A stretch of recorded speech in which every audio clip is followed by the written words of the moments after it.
Ça y est, l'enregistrement démarre. Nous sommes ravis d'accueillir, Tiffaine, du cabinet, Lighthouse LHLF, qui va nous présenter le 3e webinaire de Help Supply Chain sur, le sujet de la douane et le sujet qu'on a choisi, aujourd'hui, c'est la relation contractuelle avec le représentant en douane. C'est noté ici, comme vous le voyez et donc on va, travailler sur, justement, comment, voir tous les aspects de cette relation contractuelle. C'est important puisque, il y a pas mal de risques avec une relation, du RDE et donc on est ravis d'accueillir des experts dans le domaine puisque, bah, c'est un sujet quand même qui est assez technique et en plus, il y a du, réglementaire, derrière et donc bah, Tiffaine, je vais te laisser la main pour passer à l'aspect présentation.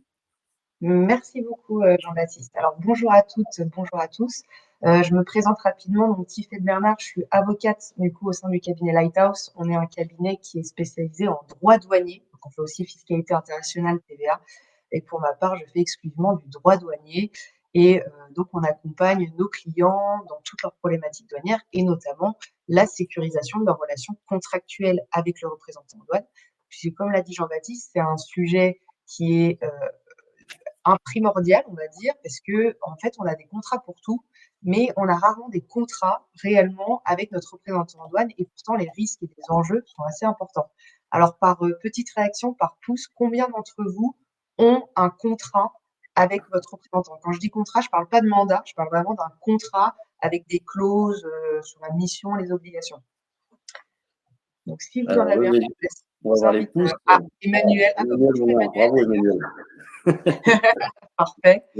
Bon, on en a Euh, un, il y en a un. un Voilà. un 19e pour l'instant. Voilà, exactement. Donc c'est ça qui est assez intéressant, c'est que vraiment, je pense qu'on a vraiment des contrats, mais même dans notre vie personnelle, on a des contrats pour tout et pour quelque chose qui est quand même assez engageant, où les risques sont élevés, où les responsabilités sont pas forcément faciles à déterminer, bah, finalement, on n'a pas de contrat et c'est un peu le but de ce webinaire, c'est de vous présenter, bah, qu'est-ce que le représentant? Qu'est-ce qu'on attend de lui? Quelles sont ses missions?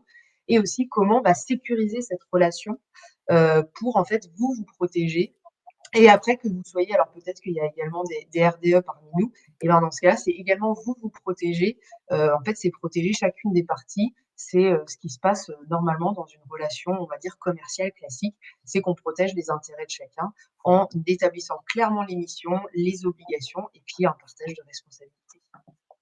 Du coup, si ça va, on va commencer. Avec une rapide introduction, on va voir également donc, plus en détail le représentant en douane et surtout les risques encourus. Et enfin, on terminera par des petites recommandations pratiques. Alors, n'hésitez pas hein, voilà, à poser vos questions dans le chat et je laisserai Jean-Baptiste du coup m'interrompre si une question est pertinente et du coup, je pourrai répondre directement. Si j'ai la réponse, bien évidemment. Introduction. Alors, effectivement, on va juste reparler un peu des bases. Notre représentant en douane, il va s'occuper uniquement des formalités douanières. Donc, pour les formalités douanières, on a bien évidemment besoin de déterminer nos piliers du droit de douane. Donc, nos 3 piliers, ce sont le classement tarifaire, donc la typologie de la marchandise, l'origine, c'est-à-dire où est-ce qu'elle a été fabriquée, suffisamment transformée, etc. Et bien évidemment, sa valeur en douane qui vont permettre tout ça d'asseoir les droits de douane, de déterminer le montant de droits de douane, droits anti-dumping, compensateurs, etc., qui pourraient s'impliquer à l'importation de vos marchandises. Même sans droit de douane, je rappelle également que y a toute erreur en fait sur votre déclaration de douane est une infraction douanière, même s'il n'y a pas de conséquences. Donc, vous êtes censé donner des instructions claires et précises à votre RDE pour que les informations du coup soient correctes et adaptées. Voilà. Donc, le représentant en douane.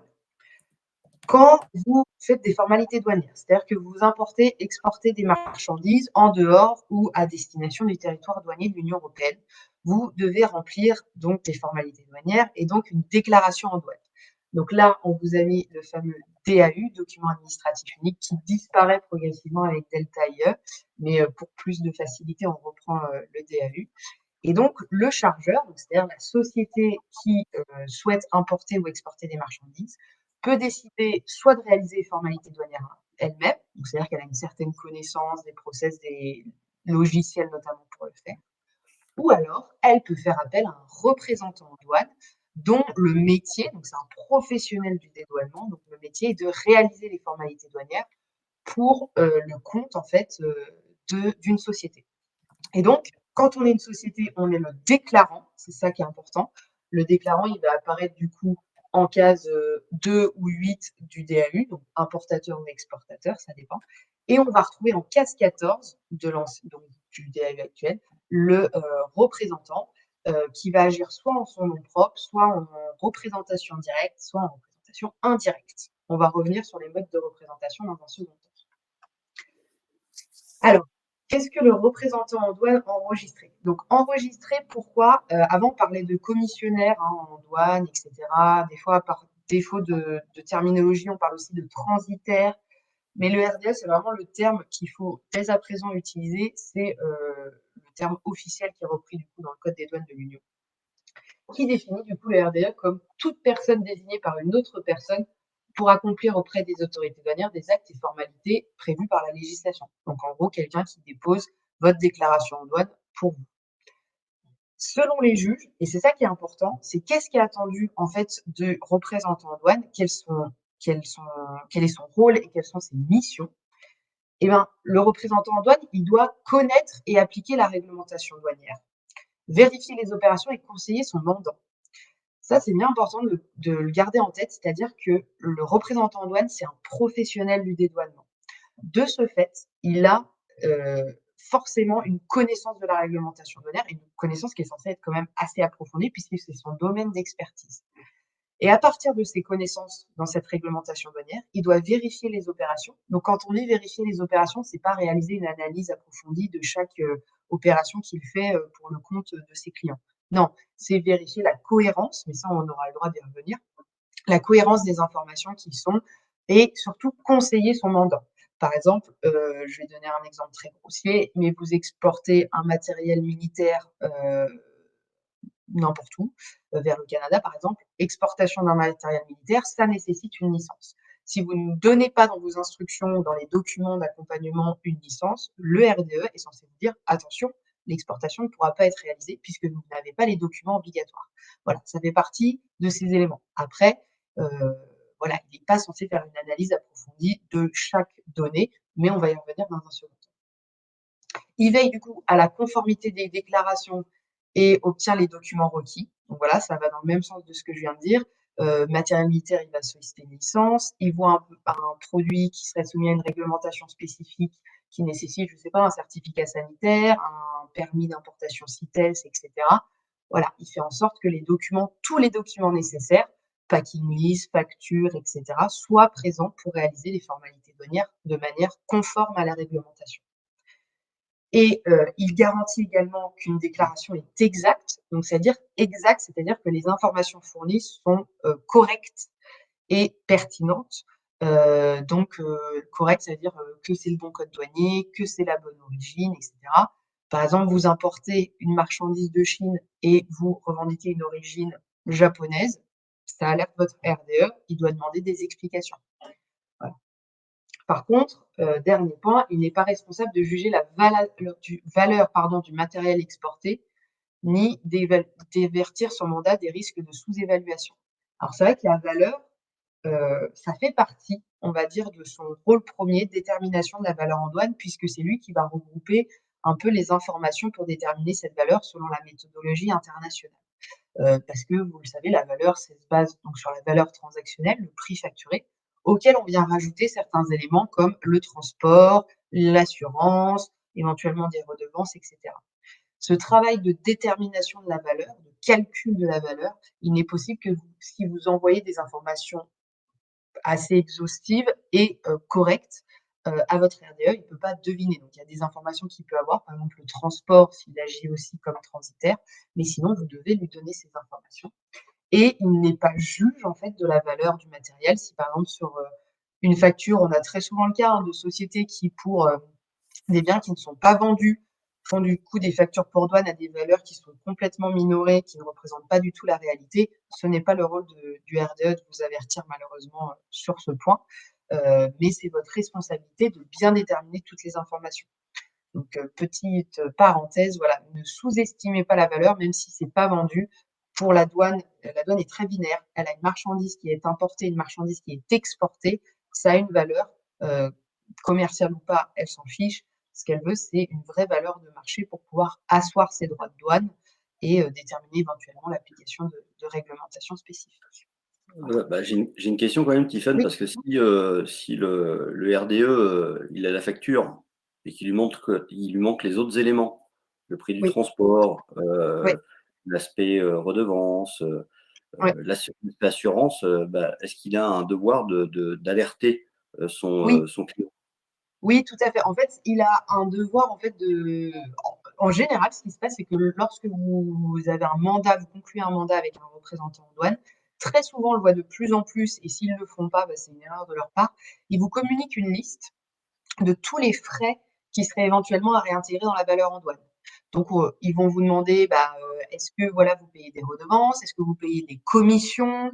Est-ce que, vous avez envoyé du matériel, gratuitement? Est-ce que vous avez des frais d'ingénierie et cetera?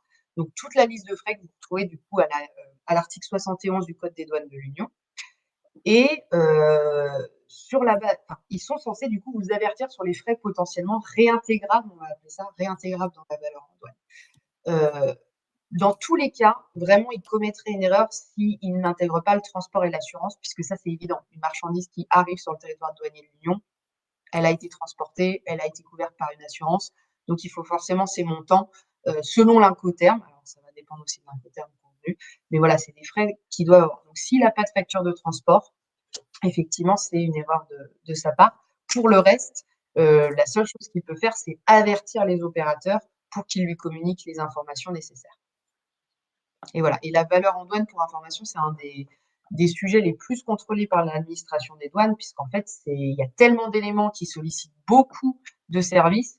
Voilà, le responsable douane, on va l'appeler comme ça, ou la personne en charge des opérations douanières au sein d'une société n'a pas forcément accès à tous les frais.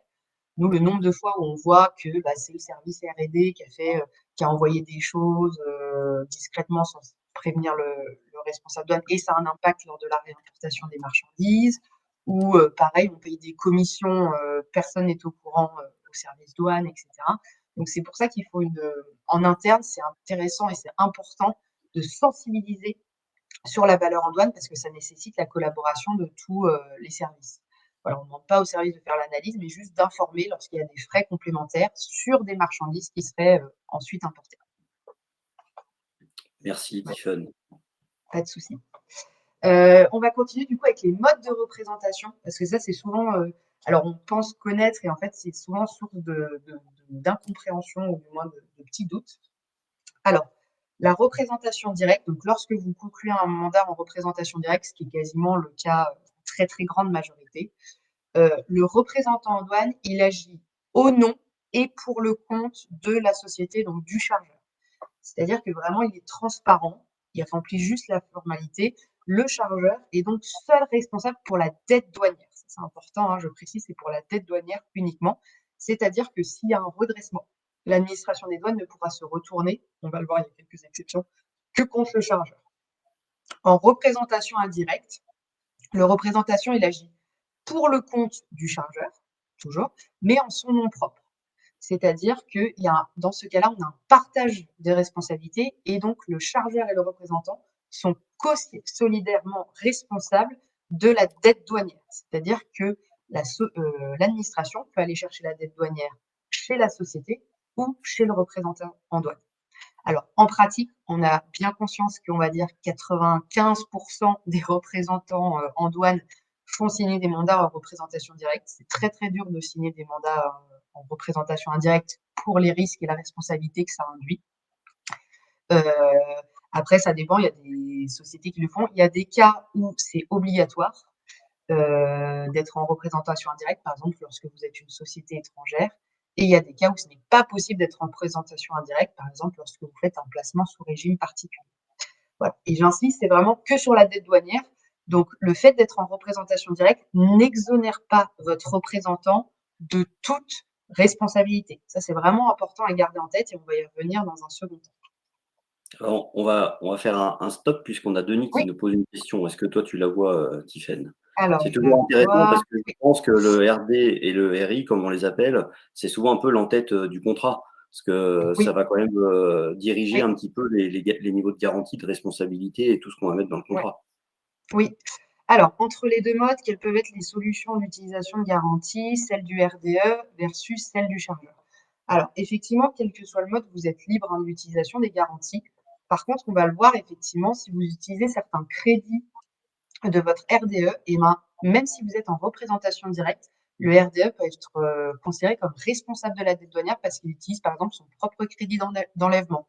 Ça, c'est une jurisprudence qui est sortie, l'année dernière et donc de plus en plus, lorsque le RDE propose ses propres garanties, ses propres crédits et cetera et ben, il se met en avant et du coup, l'administration et les juridictions, en fait, considèrent que, bah, même si on est en représentation directe, et ben, le représentant en douane devient responsable de la dette douanière puisqu'il a engagé ses propres crédits ou garanties.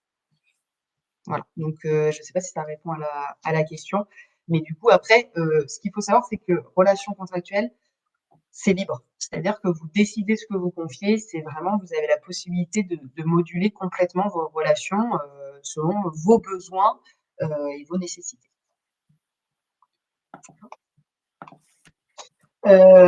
Une question pardon qu'on a assez souvent également, c'est lorsqu'il n'y a pas de mandat qui est conclu. C'est-à-dire qu'on n'a pas du coup déterminé si c'était représentation directe ou indirecte. Alors souvent, on nous dit, alors le code des douanes de l'Union dit que lorsqu'il n'y a pas de mandat, le représentant en douane est considéré agir en son nom propre et pour son compte. Donc en théorie, en l'absence de mandat, le représentant en douane serait donc seul débitaire de la dette douanière. Alors, du coup, ce serait tentant de ne jamais signer de mandat ou de ne pas les mettre à jour, et cetera. En pratique, ce n'est pas du tout le cas et notamment, en raison de notre droit français qui prévoit qu'en fait, les contrats oraux, verbaux sont valables et du coup, en pratique, en l'absence de mandat, on va partir sur un mode de représentation indirecte qui est supposé puisqu'en fait, à partir du moment où vous avez donné des instructions, où vous avez été en contact avec le RDE, enfin, honnêtement, je ne connais pas beaucoup de RDE. Il y en a, hein, ça arrive de temps en temps, qui dédouanent sans raison, on va dire. Donc, c'est bien que vous l'avez mandaté, même implicitement, sans mandat. Et du coup, à partir de là, on va préjuger, présupposer, du coup, une représentation indirecte où il y aura un partage de la responsabilité vis-à-vis de la dette douanière. Voilà. Donc, c'est pour ça que c'est très important. Ne refusez pas de signer les mandats. Les mettez bien à jour. Vérifiez, les vérifier. Il faut les vérifier. Il faut les mettre à jour. Il faut les dénoncer lorsque vous ne voulez plus travailler avec un RDE. Ça, c'est aussi un point qui est très important.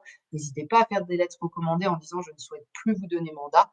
Parce que là, dans ce cas-là, ça pourrait être une preuve si jamais le RDE a agi sans instruction de votre part que vous aviez mis fin à toute relation, on va dire, commerciale.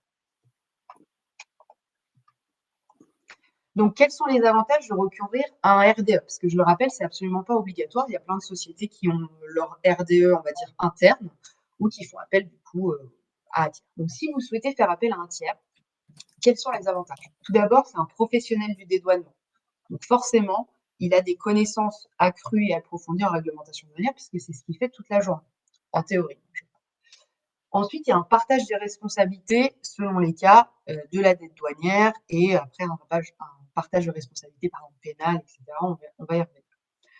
Ensuite, on va dire la grande majorité des RDE disposent du statut d'opérateur économique agréé, donc du statut OEA.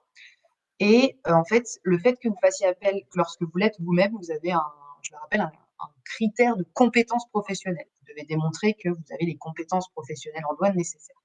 Le fait de faire appel à un représentant en douane enregistré, ça vient renforcer ce critère.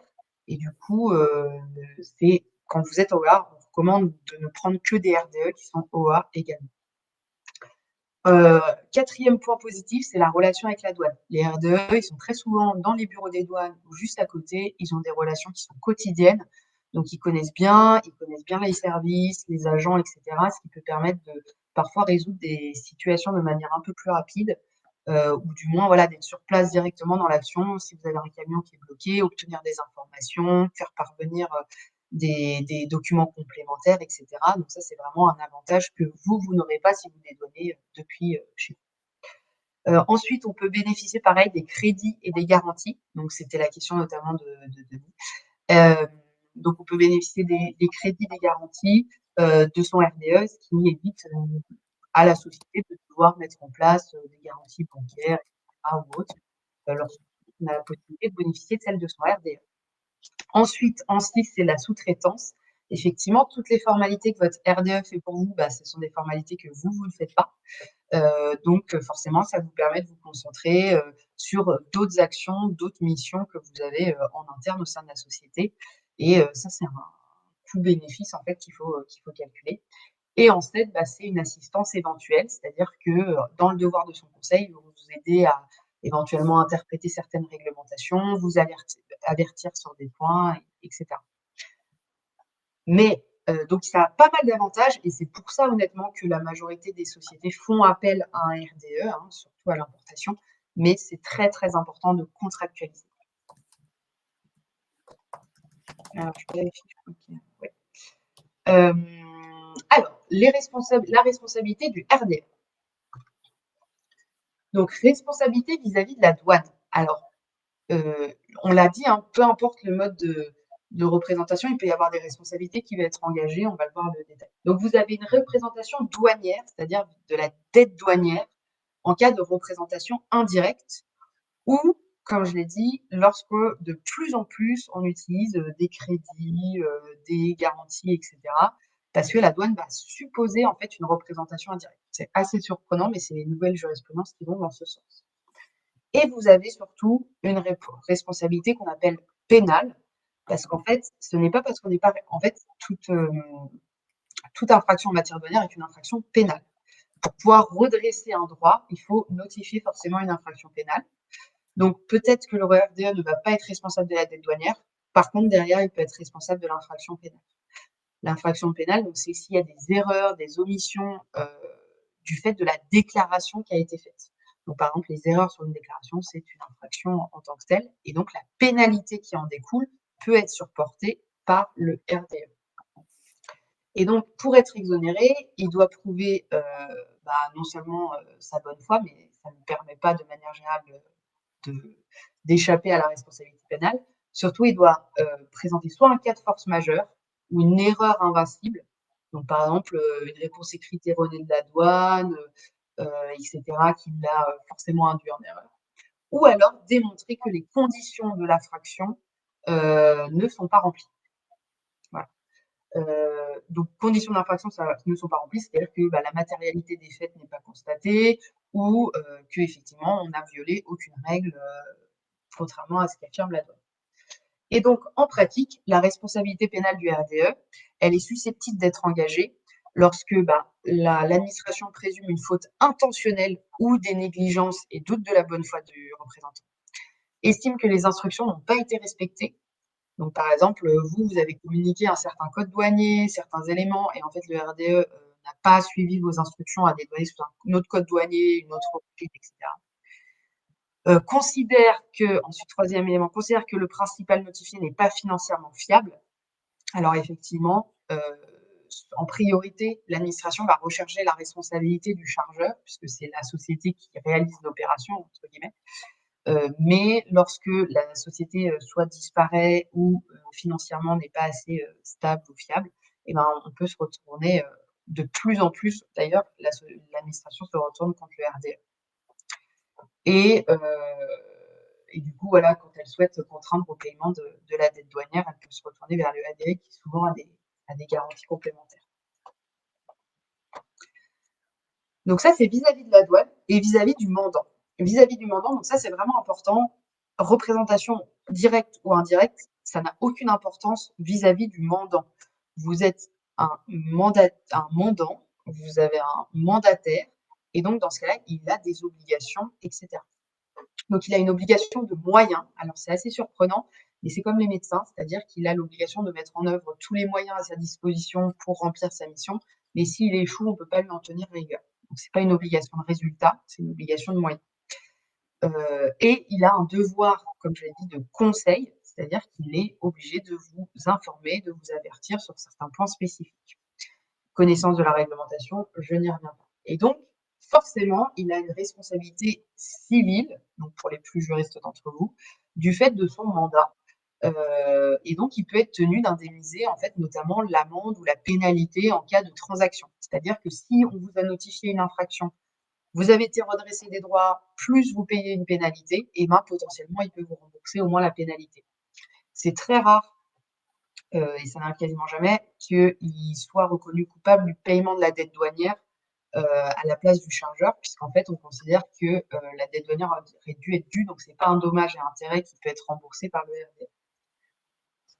Et donc, les grands principes en fait de la responsabilité du RDE, c'est faute personnelle et responsabilité prouvée. Il faut qu'il y ait un lien entre la faute et le dommage.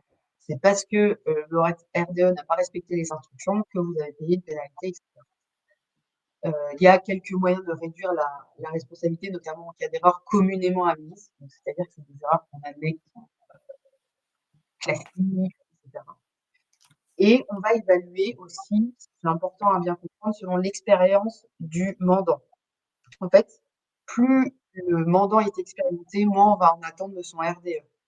Donc, par exemple, vous êtes une petite PME, vous développez tout juste vos opérations d'import-export, bon, bah forcément, on attend plus de votre RDE qui est censé vous conseiller davantage. Au contraire, vous êtes un énorme groupe qui fait 90% de son chiffre à l'international, et ben forcément, on attend un peu moins du RDE, mais beaucoup de vous.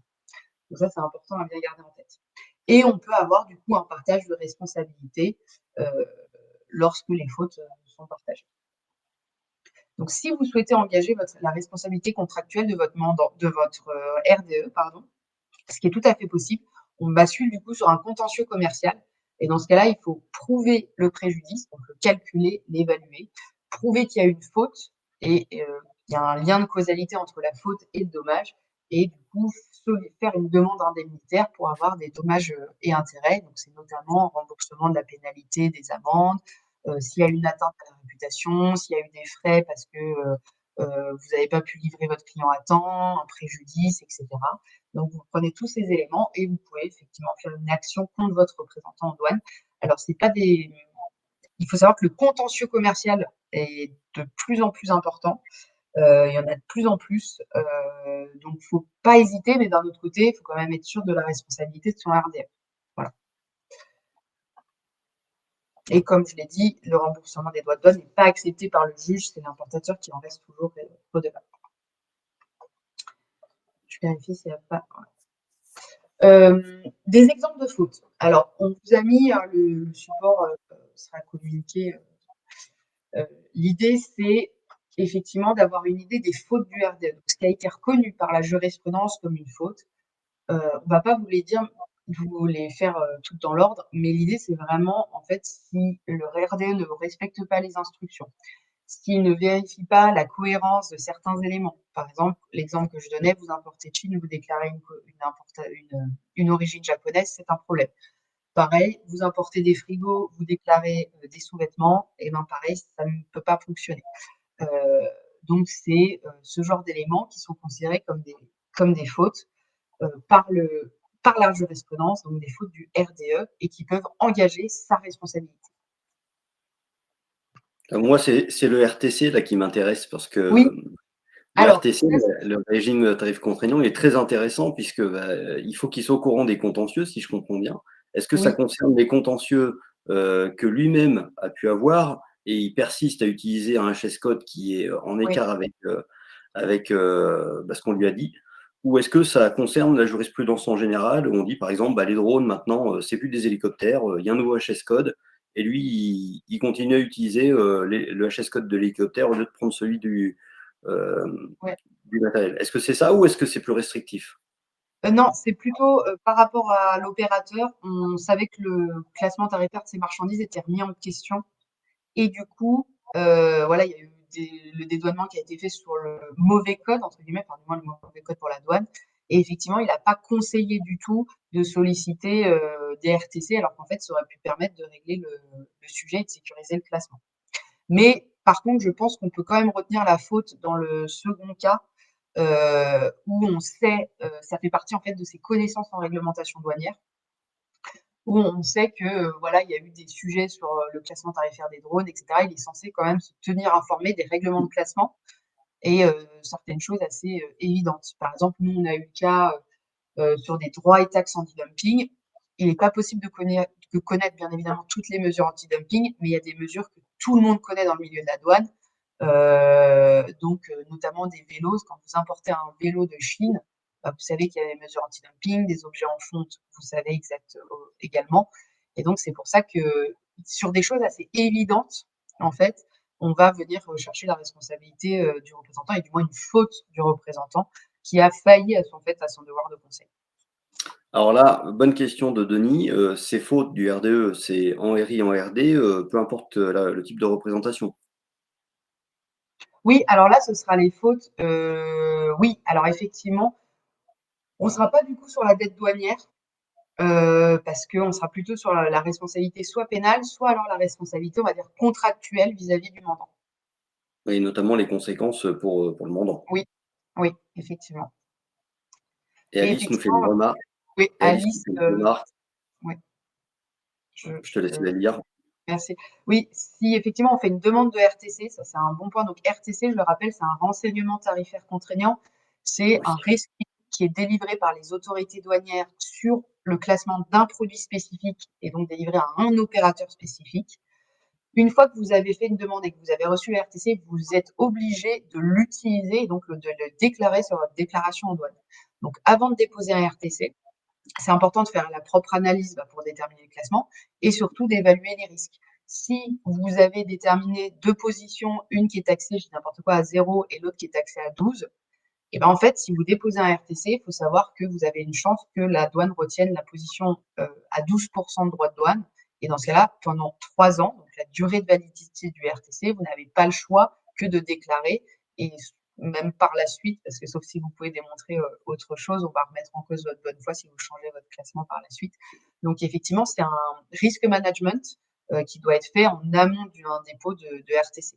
Ça dépend de votre stratégie. Soit vous les sécurisez à tout prix, peu importe les droits de douane, soit vous avez des doutes et vous vous dites bah, je préfère attendre le contrôle, j'ai des arguments pour me défendre en cas de contrôle. Voilà, comme ça on ne peut pas remettre en cause ma bonne foi. Ça, c'est vraiment de la stratégie qui peut être déterminée en interne ou avec un conseil, par exemple, pour savoir quelle est la ligne de conduite à adopter. Il y a des recours sur le RTC ou peu? Alors, on peut faire un recours contre le RT. Enfin, après, vous pouvez, oui, si il y a un premier recours, on demande l'annulation, donc il est réexaminé. Après, il est validé et après, dans ce cas-là, on peut saisir les juridictions pour demander l'annulation du RTC. C'est quand même très rare et très fastidieux. En fait, pour un RTC, un conseil de manière générale, c'est de préparer extrêmement bien en amont sa demande. C'est-à-dire que vous êtes censé donner le code que vous pensez être le bon. Et en donnant ce code, on vous conseille en fait de préparer un argumentaire, un justificatif. Pourquoi vous donnez ce code? Parce que les notes explicatives disent ça, parce que les règles générales d'interprétation disent ça. Voilà, vous appliquez la méthodologie, vous avez fait des recherches approfondies, et du coup, en fait, vous donnez un argumentaire solide au service, donc c'est un service spécialisé, le SND2R qui est basé à Metz. Et donc, ce service, en recevant votre demande, en fait, n'aura plus qu'à dire, ah oui, effectivement, les arguments nous semblent. Voilà, après, il peut y avoir toujours des petites surprises, mais plus vous préparez en amont votre demande de RTC, plus vous garantissez un RTC qui vous est favorable. Voilà, tip top. Ben, merci pour cette petite parenthèse RTC que l'on referme. Avec plaisir. Et du coup, les fautes commises par les représentants du coup, les manquements, on va dire, qui n'ont pas été reconnus comme des fautes du RDE, c'était vérification de la composition exacte des marchandises et de l'origine. Voilà, on va dire, on ne rentre pas dans un degré de détail. On ne va pas demander une analyse approfondie du bien, c'est plus des choses qui sont évidentes ou rapidement, en confrontant les différents documents, la marchandise présentée, on peut voir que c'est incohérent. Par contre, dès que ça demande un degré de détail complémentaire, par exemple, je dis n'importe quoi, vous importez du papier, le papier est classé selon sa densité. Bon, bah voilà, c'est pas au représentant forcément d'aller vérifier la densité du papier. Et donc, voilà, donc c'est plutôt ce genre de choses qu'on pas. La jurisprudence est très variable, on va dire, sur les fautes des représentants. Des fois, elle est très sévère, Elle reconnaît rarement les fautes des représentants. Des fois, elle est plutôt, on va dire, en faveur des opérateurs en reconnaissant facilement des fautes. C'est très aléatoire. Et donc, l'idée, c'est, pour se sécuriser au maximum, l'idée, c'est vous d'envoyer des instructions les plus claires, précises, vous de sécuriser vos données pour limiter finalement des fautes du RDA. On le rappelle, c'est vous déléguer cette mission, mais vous restez toujours, toujours, toujours responsable. Rapide focus du coup sur les jurisprudences 2024 qu'on a trouvé importantes sur la prescription. Alors attention, lorsque vous signez des mandats, souvent il y a une petite réflexion, une petite mention des CGV. Les CGV sont donc les conditions générales de vente des représentants de douane sont très très rarement favorables. On vous invite notamment à porter un focus particulier aux clauses sur la prescription, parce que des fois, il y a une prescription à 1 an à la date de la réalisation de l'opération. Donc, autant vous dire que si vous avez un contrôle, etc., ben, en fait, votre prescription, elle passe toujours et donc vous ne pouvez plus du tout vous retourner contre le représentant. Une prescription et de responsabilité, parce que souvent, ils ont des plafonds de responsabilité qui sont extrêmement bas, alors que de leur côté, ils ont une responsabilité civile, enfin une garantie qui est plutôt élevée. Donc, n'hésitez pas à vous ne pourrez pas ne pas avoir de plafond, mais du moins à demander un rehaussement du plafond pour vous protéger au mieux. Et sur la durée, Tiffen, qu'est-ce que tu préconises? Parce que là, Alors, s'il nous met 1 an, nous, on dit quoi? On dit, il faut 3 la ans, 5 prescription, ans? normalement, il faut la prescription quinquennale, donc 5 ans. 5 ans. 5 ans à compter de la notification de la dette douanière. C'est-à-dire qu'une fois que, par exemple, il y a un contrôle, on a arrêté la dette douanière, on l'a notifiée, là, court 5 ans. C'est normalement ce qui doit être prévu dans le cas des commissionnaires, c'est ce qui est réglementairement prévu par les commissionnaires en douane, par les représentants en douane. Mais souvent, comme ils font le transport, ils arrivent à passer la prescription du transport, qui est d'1 an, et c'est souvent comme ça qu'ils arrivent à s'en sortir. Donc, bien attention, prescription de 5 ans à compter de la notification des droits. Et Mais la d'accord, durée, oui. et si on a un mandat, les CGV ne s'appliquent pas? Je leur enfin, Alors si, souvent, il y a une petite mention CGV, et même si on a un contrat, des fois, les contrats, à la toute fin, nous, ça nous est arrivé de négocier des contrats, et puis à la toute fin, on nous a dit: «Ah, en fait, il y a nos CGV qui venaient s'ajouter en plus». Non, non, non, il faut les lire, en prendre connaissance et faire attention. Voilà. Et d'ailleurs, donc sur le mandat, donc les CGV prévalent sur le mandat alors? non, elles viennent en complément. En fait, elles sont rarement, on va dire, en opposition avec d'autres éléments, et du coup, elles sont souvent en complément du mandat ou du contrat, Ouais, voilà, et sur la donc durée, elles s'appliquent pas. sur la durée de prescription, si on a 1 an, sur les CGV, que dans le mandat on a 3 ans, qu'est-ce qu'on fait? Oui, alors normalement, dans ce cas-là, oui, le mandat va, effectivement, le mandat va effectivement, s'appliquer en Bon, priorité. Et ça dépend, ça peut être, après c'est du contentieux, commercial. Donc c'est pour ça qu'il faut vraiment prêter attention à ce qui est dans votre mandat. Souvent on signe en plus, des fois il y a des opérations qui sont un peu, en urgence, donc on signe un mandat. Heu, Là, c'était un arrêt aussi qui était intéressant sur la possibilité de transiger. Donc en fait, quand vous avez un contrôle douanier, 90 des contrôles douaniers vont se terminer par une transaction avec l'administration des douanes. Donc la transaction, c'est reconnaissance de l'infraction, paiement d'une pénalité. Donc même si la pénalité, c'est 150 €, un montant très faible, attention, votre RDE ne doit pas avoir la possibilité de transiger sans votre accord. Parce qu'en fait, peut-être que sur cette opération, c'était un produit et du coup, c'est 150, mais en fait, peut-être que ces opérations, vous en faites 1000 par an. Et en fait, si on multiplie ce 150 par 1000 par an sur les 5 dernières années, puisque c'est la prescription en matière douanière, c'est 5 ans sur les droits de douane, et ben, ça peut faire du coup une dette douanière qui est très, très importante. Voilà. Et voilà ce que je disais, voilà, le RDA qui utilisait son propre crédit d'enlèvement, même s'il agissait sous mode de représentation directe, a été considéré comme débiteur de la TVA à l'importation, et aussi, dans un autre arrêt, débiteur des droits de douane. tu pourras nous donner l'article L'arrêt, de jurisprudence? C'est celui qu'on voit là-haut, non? heu, sur, Celui du sur le dernier là, ouais, mandat de, oui, ça dont doit être on celui, utilise le crédit d'enlèvement là. ouais, ça doit être, je sais plus lequel c'est. Non, ouais, c'était celui-là, 3 octobre 2024, je pense. OK, Ouais, je peux confirmer ça. très bien. Merci. Avec plaisir.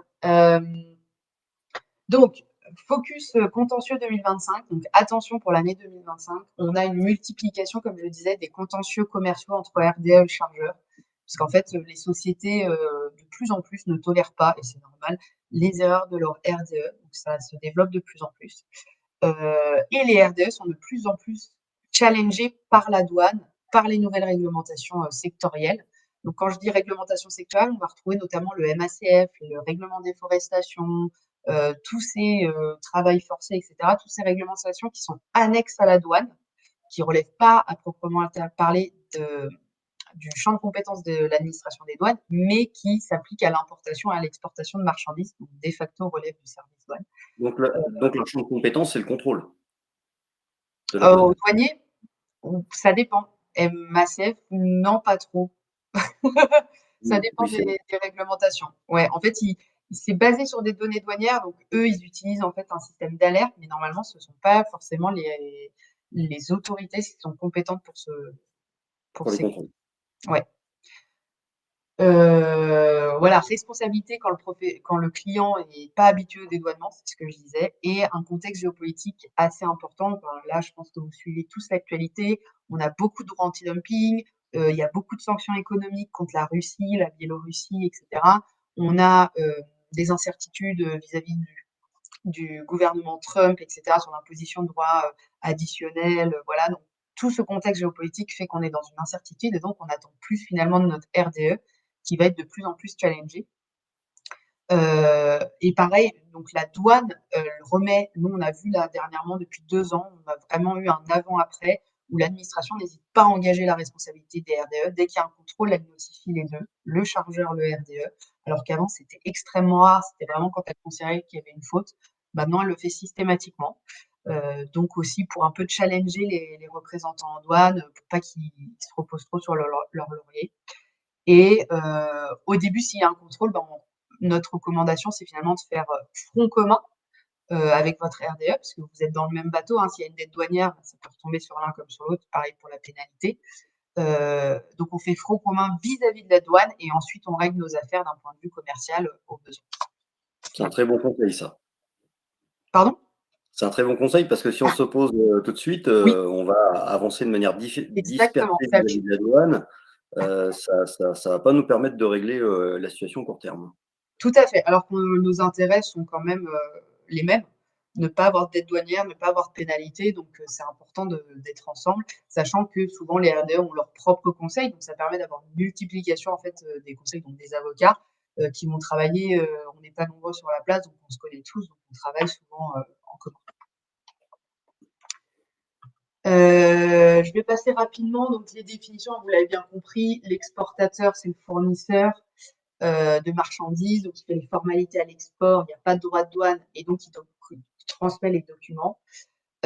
Et l'importateur, bah, il fait les formalités à l'importation, il y a un paiement de la dette douanière dans quasiment tous les cas, ou du moins au moins la TVA à l'importation, liquidée, et plus de contrôle douanier.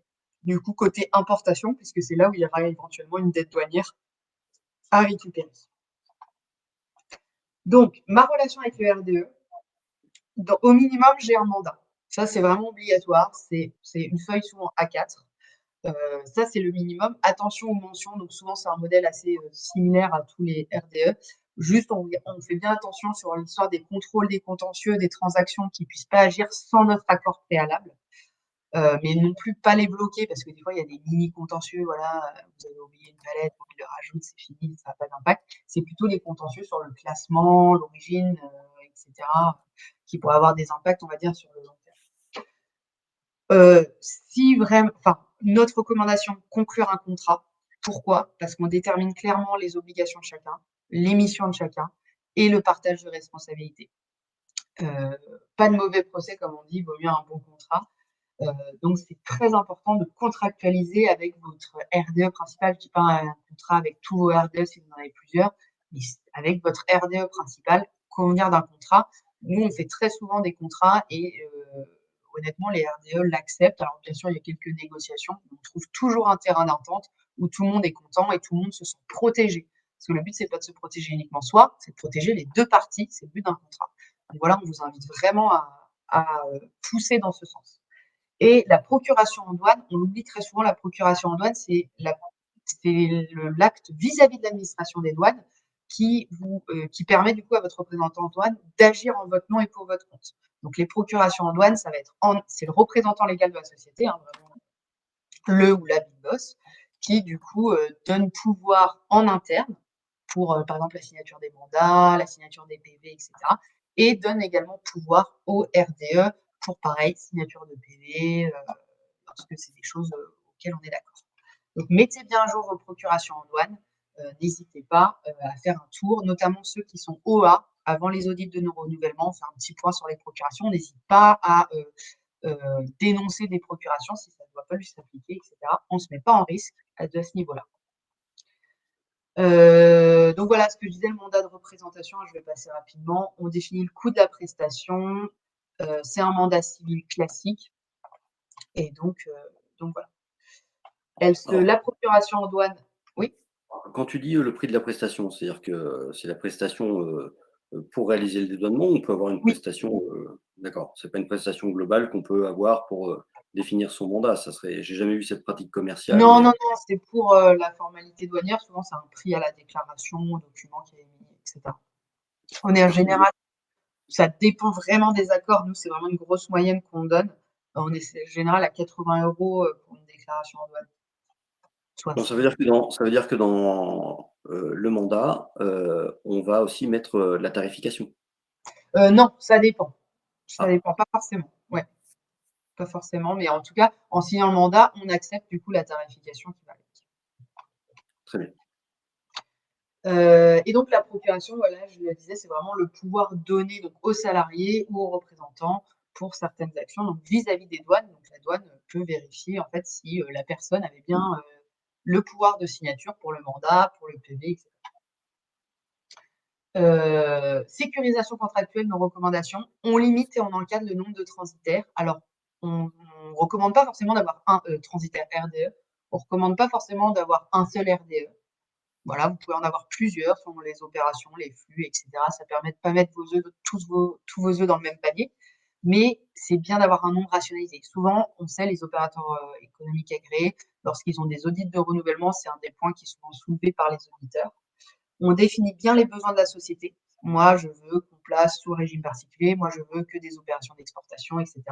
Son périmètre d'intervention. On connaît des gens qui internalisent l'export et qui externalisent l'import, etc. Et on n'hésite pas à faire un appel d'offres, un cahier des charges quand on a vraiment des demandes qui sont très, très spécifiques. Souvent, alors ça arrive quand on a eu une mauvaise aventure avec un RDE, mais même de manière générale, lorsque vous sélectionnez un nouveau RDE, c'est bien important qu'il ait en tête, vous, vos besoins, ce qui est important pour vous. Et comme ça, on définit bien. Donc, dans les clauses du contrat, on va retrouver le périmètre de la prestation, les obligations du chargeur, les obligations du représentant, le mode de communication. Voilà, est-ce qu'on envoie des mails? Est-ce qu'il y a une plateforme dédiée pour donner des instructions, etc. L'archivage, le reporting, qu'est-ce qui est attendu? Archivage, nous, on conseille 10 ans pour les documents douaniers parce que c'est le maximum de la prescription. Qu'est-ce qui se passe en cas de contrôle douanier? Information préalable du chargeur, accord préalable du chargeur, qui gère les ECS, donc les déclarations d'exportation, qui vérifie qu'elles sont bien validées, etc., etc. Et ça, c'est vraiment modulable selon vous, vos besoins. Autre point de vigilance, comment sont payés les droits et les taxes, la qualité de la prestation de service, la qualité d'exportateur, est-ce que vous confiez la qualité d'exportateur à votre RDE? Donc ça, c'est pour les sociétés étrangères, le reporting, les sanctions, statut OA, est-ce que c'est une obligation, etc. Ah, moi j'ai une question, Tiffaine. Oui, oui. Qu'est-ce que tu recommandes pour mesurer la qualité de la prestation? Parce que c'est facile de dire Alors, à un RDE: «Tu n'es pas bon» ou «Tu es bon», ça c'est on sait que c'est pas ouais. bon, donc les indicateurs c'est mieux. Qu'est-ce que tu proposes? Alors, ça dépend vraiment de ce que toi tu souhaites, en fait, on va dire ce qui est important pour toi. Un des indicateurs, on va dire objectifs, c'est le nombre d'anomalies qui est relevé dans les déclarations. Parce que voilà, les sociétés font souvent un contrôle interne, hein, des déclarations. C'est d'ailleurs quand vous ne le faites pas, c'est vraiment relevé par l'administration. Vous devez contrôler ce qui est fait par votre RDE. Donc les anomalies, la typologie des anomalies, est-ce qu'on est vraiment sur des petites erreurs ou alors est-ce qu'on est sur des erreurs assez graves et répétées? le nombre du coup de demandes d'invalidation, rectification de déclaration en douane qui sont du coup la conséquence de ces erreurs.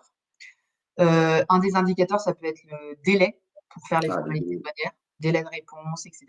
Un autre indicateur, c'est est-ce que je reçois bien tous les documents, voilà, ou est-ce que quelqu'un fait ma douane et après je n'ai plus de nouvelles du tout et je ne récupère jamais mes déclarations, jamais mes documents, le la taux d'ECS, quoi, voilà, exactement, les ECS, mais même les déclarations d'import. Des fois, nous, on a des sociétés qui nous disent: «Je pourrais pas vous donner une seule déclaration d'import, j'en ai pas».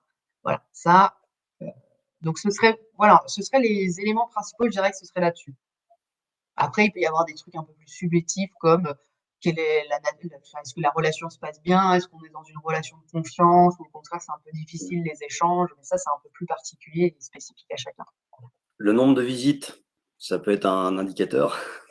Le nombre de visites, Bah, parce que, la visite demandée par la douane sur des marchandises, elle dépend un petit ah peu de la oui, qualité des alors RDE.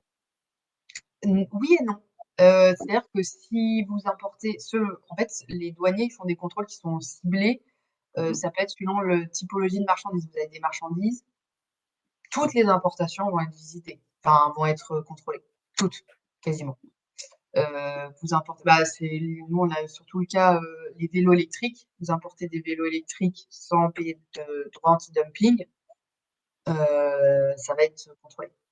Parce que vous avez le droit, mais sous certaines conditions, et cetera. Il y a des produits qui sont systématiques. Donc, on ne peut pas tirer forcément de conclusion de ça. Super, tip top. Non, mais c'était pour avoir ton avis. Mais effectivement, non, mais ça pourrait être, à mon avis, mais ça dépend vraiment des flux et de la destination. C'est sûr que si on envoie au Royaume-Uni, bon, bah voilà, ce sera sûrement moins contrôlé que si on envoie en Inde. Très bien. Donc, les risques douaniers, on vous les a mis rapidement. Euh, Pour rappel, donc les risques douaniers, premièrement, vous avez une dette douanière, le redressement, donc paiement des droits et taxes, donc la TVA éludée. Il peut y avoir d'autres taxes qui s'ajoutent. En plus de ce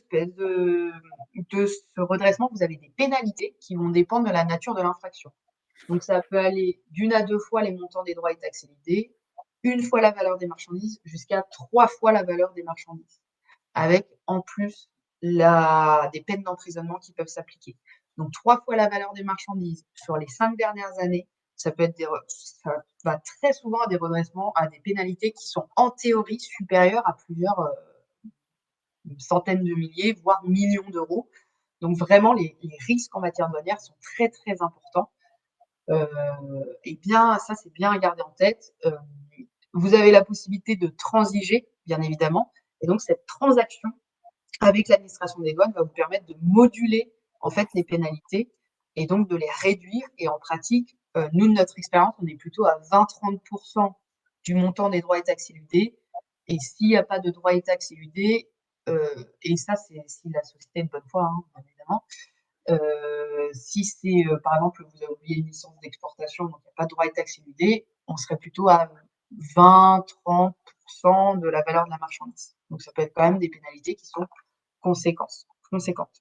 Et est-ce que c'est pour ça qu'il y a le titre de confiscation? Enfin, on peut Oui, confisquer la alors, marchandise pour confiscation, pouvoir, favoriser la transaction?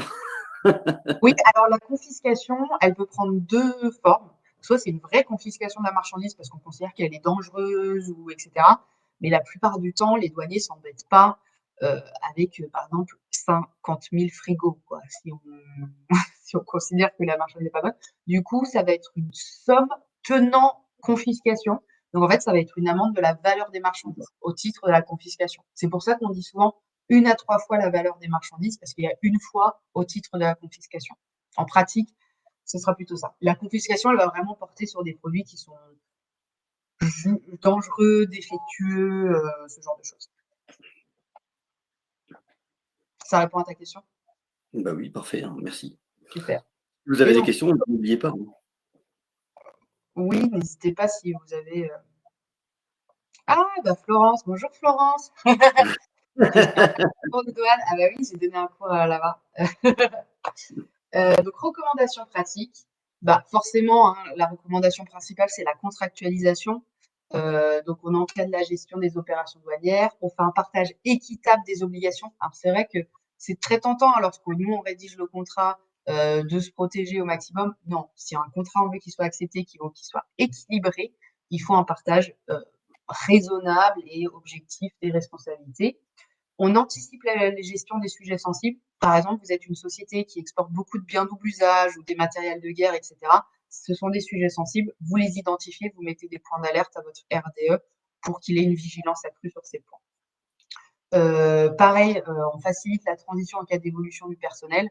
C'est pas une personne notre contact, c'est un service, et cetera, qui permet la continuité, le maintien du service et de la relation. On limite les risques. Voilà, plus on sécurise en interne de notre côté, plus on limite les risques. Donc vraiment les 3 piliers classement, origine, valeur, extrêmement important. On fait attention aux réglementations, qui s'appliquent désormais, les réglementations sectorielles, pardon. On fait vraiment attention à ça. On s'informe, on fait une veille pour limiter, nous, les risques en interne et du coup limiter le risque qu'il y ait une mauvaise interprétation, une mauvaise déclaration qui soit faite. Et du coup, par conséquent, si on limite les risques, on limite les contentieux. Et donc, ce qui est attendu de son RDE, négociation du contrat, on en a pas mal parlé. Ça dépend de ce que vous voulez. Vous pouvez avoir la suivi des ECS. Il doit nous demander des instructions des documents. Il doit vérifier la conformité des documents, vérifier la cohérence des informations qui sont données, solliciter les licences, voilà, ce genre de choses. Procéder à l'archivage, pareil, et s'informer, se tenir informé de la réglementation. Il n'y a pas de clause type, hein, mais ça va dépendre en fait vraiment de ce que vous lui confiez. Ce qui est important pour négocier votre contrat RDE, c'est un, on identifie ses besoins. Deux, on détermine le périmètre d'intervention. Voilà, vous avez un régime d'importation définitive, un régime de particulier. Bah, vous pouvez confier l'importation définitive à un RDE, les régimes particuliers à un autre. Il n'y a pas de souci, c'est vous qui le faites. On réalise un appel d'offres, on fait un audit, on rédige les clauses et puis on négocie, on signe pour sécuriser notre relation avec notre RDE. Et donc, je vais aller très vite sur ces points. Internalisation, externalisation, bah, qu'est-ce qui est important? Critères de décision, c'est vraiment donc en interne. Faire appel à un RDE, c'est un coût, mais former quelqu'un en interne, c'est un autre coût. Donc, ça dépend un peu des avantages et des inconvénients. Donc, par exemple, si vous internalisez, l'avantage, c'est que vous avez tout de suite les informations, vous avez un suivi qui est quotidien. De l'autre côté de la balance, bah, c'est un coût de former le personnel. Et donc, il faut effectivement assurer cette formation de manière régulière. Si on externalise, l'avantage, c'est qu'il y a moins besoin en interne de qualification, même si on sécurise toujours. On a une ressource qui va nous permettre de nous assurer de notre conformité à la réglementation d'ANR. Et l'inconvénient, c'est qu'on paye un RDE. Le coût est dans tous les cas un inconvénient. Et on a besoin de faire appel à un tiers. Donc, des fois, ça peut rendre difficile le suivi. Je mettrai en supplément quand même le côté IT, le côté informatique, puisque quand Oui, on est en internalisation, faut s'équiper. oui, c'est un excellent point, effectivement. C'est vous n'avez pas forcément les ressources informatiques pour bien faire vos déclarations, ou du moins avoir accès à tous les modules, et cetera. C'est un excellent point, effectivement, qu'on pourrait rajouter. Mais dans tous les cas, qu'on internalise, qu'on externalise, l'important, c'est de sécuriser nous, vraiment en interne, si c'est ça que vous devez retenir. On donne des instructions claires à son RDE, ça c'est très important. Il ne peut pas deviner ce que vous lui demandez. Hein, voilà. C'est votre responsabilité de lui donner des informations claires, précises et correctes. Donc sur ce qui est attendu, le timing, le produit qui arrive, le camion, est-ce que c'est un camion, un avion, un bateau, etc. Et on n'hésite pas à faire des relances au RDE lorsqu'on n'a pas les documents spécifiques, parce que si vous êtes OEA notamment, les douaniers vont regarder bien évidemment si vous récoltez les DAU, les ECS, mais si c'est pas le cas, bah, en fait, ils vont regarder les relances que vous faites. Est-ce que c'est un sujet qui, pour vous, est pris en interne ou est-ce que vous en fichez complètement? Et donc, même si vous n'avez pas de réponse, on garde bien les relances comme preuve en fait de notre bonne foi. Ce qu'il faut bien comprendre avec l'administration des douanes, c'est que vous avez des irrégularités, des manquements qui peuvent être constatés.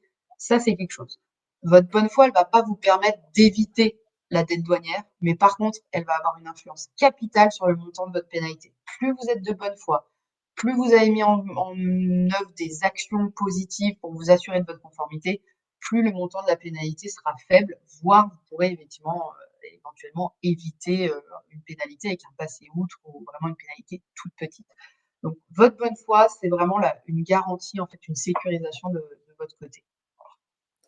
Et est-ce que justement, si on fait le petit mail de relance tous les mois en automatique pour dire: «Est-ce que vous pouvez me donner, tous les ECS qui sont pas apurés? Est-ce que vous avez bien, vous me confirmez bien que vous avez tous les DAU qui sont, stockés chez vous?» C'est bien ce petit mail de relance automatique ou ça Oui. vaut rien? Alors, c'est bien. Après, ce qui est mieux, c'est que vous n'ayez pas à le faire. Enfin, c'est de ne pas avoir à le faire. C'est-à-dire que, en fait, le RDA, normalement, il est censé vous envoyer les documents. Si tous les mois, c'est nécessaire de le relancer, c'est qu'il y a un problème de son côté. Et donc, dans ce cas-là, c'est quand même recommandé de se poser, d'organiser une réunion et de définir, en fait, les obligations. Et donc, c'est là où on peut mettre, du coup, des indicateurs de performance en disant: «Voilà, moi, je veux récupérer mes documents au plus tard le 10 du mois pour le mois précédent», enfin, n'importe quoi. Mais on n'a pas à courir en fait après ces informations. Alors de plus en plus, hein, il y a des RDE qui mettent en place vraiment des plateformes où on a juste à aller piocher, c'est vraiment super. Ça c'est et je pense qu'à l'avenir, c'est ce qui va se développer, davantage, c'est vraiment ces plateformes où on récupère tous les documents, tout est partagé et comme ça, il y a pas ces échanges de mails, interminables, pour, collecter les informations et les documents. Bon, en conclusion, Tiphaine, Oui, un RDE finalement, c'est un prestataire comme les autres, exactement. il est technique, mais on le pilote de la même manière. Hein. C'est-à-dire que, bah, on fait un contrat, enfin c'est précédé d'un appel d'offres, lui-même précédé, de l'identification des besoins. Après, bah, il y a l'aspect contractualisation. Alors la petite subtilité, c'est qu'il y a des audits entre les 2. Mais après, une fois qu'on est, en mode, exploitation, on est dans les opérations, bah, là, on le pilote pareil, on a des revues de performance, on le voit régulièrement pour voir, bah, si, il y a des non-conformités ou pas et on progresse avec lui dans ce sens-là. Parce que le début d'un dossier, c'est toujours, difficile, hein, faut qu'il s'habitue, à nous et puis après, si on est en mode serré avec lui et en mode collaboratif, amélioration continue, bah, on a toutes les chances que cette relation, elle, se structure, elle devienne forte et qu'elle Ouais. nous garde pour la suite. Exactement, exactement. C'est tout à fait bien résumé. C'est un prestataire, faut sécuriser. On sécurise nous en interne et on sécurise notre relation et on travaille dessus pour l'amélioration. C'est tip top. Bah, je pense que si vous avez des questions, vous pouvez, toujours les poser, hein, Tiphaine est là. Alors on a un petit peu dépassé les 12h05 donc nous sommes désolés, mais vous pouvez poser vos questions s'il y en a une là qui vient, à chaud et puis à froid, bah, vous avez, les coordonnées de Oui, Tiphaine, donc vous pouvez la rappeler, l'appeler, pour avoir, vos informations un peu plus, précises si vous le souhaitez. oui, tout à fait. N'hésitez pas à nous contacter, Jean-Baptiste. Ah non, non, Tiphaine directement. À Ah bah moi, oui. oui, bien Ah bah sûr. oui, moi je suis pas un spécialiste de la douane, hein, moi je n'ai fait qu'animer. En tous les cas, je vois qu'il y a pas de questions donc bah, je suis, ravi, du contenu de cette animation Merci puisqu'on beaucoup. souhaite, proposer des webinaires, où il y a de l'expertise, il y a du contenu, c'est pas de la présentation d'entreprise et donc là, moi qui, ne suis pas un expert, je me suis fait un petit update qui était assez intéressant et bah, je vois plein de possibilités, derrière, de performer sur cette Mmh, relation qui est primordiale, oui, parce que, elle limite les risques et bah, la douane, c'est aussi un levier de performance pour nos supply chain, comme je le dis souvent. oui, exactement. C'est tout à fait ça. Ça va avec, ça va de pair et donc faut le prendre en considération. Et ben, merci beaucoup en tout cas pour, cette invitation. J'étais ravie de participer et puis, s'il y a d'autres besoins, je serais ravie d'intervenir sur d'autres sujets, douaniers. Il y en a plein en réserve, plein de sujets intéressants. On va y réfléchir, Tiphaine, on a plein de choses à faire en douane dans notre association. Je vous remercie, à tous, d'avoir Oui, merci participé à beaucoup. ce webinaire. Vous avez été, présents pendant toute, le webinaire, donc c'est que les informations vous ont intéressé. Bien évidemment, on vous envoie le document. Ensuite, vous pouvez voir le replay, vous pouvez le partager à vos collègues et puis surtout, venez à nos événements puisqu'en présentiel, vous allez pouvoir, bah, rencontrer certains de vos confrères, de vos collègues, de vos experts dans votre domaine et puis créer des liens, personnels qui vous permettront, bah, d'échanger, de partager des bonnes pratiques, des astuces, des choses qui vous font progresser dans cette belle expertise de la douane. Super. Et donc on va pouvoir vous souhaiter une bonne journée et un excellent week-end. Bon week-end à tous. Merci beaucoup. Merci Tiffen, au revoir à tous.